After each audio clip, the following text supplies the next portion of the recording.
Hi, I'm Dr. Greg Gonzaba. I'd like to discuss today a common condition that affects millions of Americans, arthritis. So arthritis in general means inflammation of the joints that can cause stiffness, limited range of motion, swelling, and redness.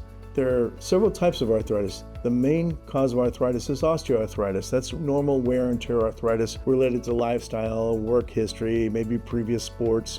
Just means that the cartilage is wearing down and can cause inflammation, pain, and swelling. The second type is rheumatoid arthritis, which is an autoimmune process. What that basically means is the body's immune system attacks the joints and causes pain, inflammation, and all similar symptoms. There are other types of arthritis, like gouty arthritis related to uric acid. Maybe uric acid comes from diet, diet rich in protein. Like in the past, it was called rich man's disease, protein, steaks, alcohol, things of that nature. But a high protein diet can cause gout. There's such as psoriatic arthritis, which is related to a dermatologic condition, juvenile arthritis, and even arthritis related to infections and medications. So how do we diagnose arthritis?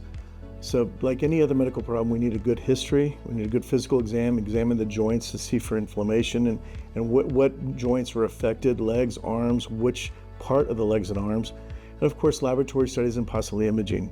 In the laboratory studies, we want to make sure that there's no inflammatory markers that are elevated. Imaging, we're looking for inflammation consistent with either osteoarthritis or rheumatoid arthritis. So that's how we typically diagnose it. So where do we go from here? A patient has arthritis, osteoarthritis, rheumatoid arthritis.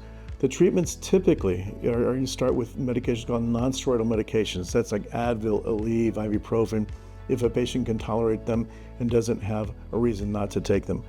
The second thing we use a whole lot that is safe and effective are topicals, like pain creams that really help symptoms of arthritis. Next, when it comes to, let's say, autoimmune arthritis, there's what we call DMARDs, disease-modifying anti-rheumatic medications.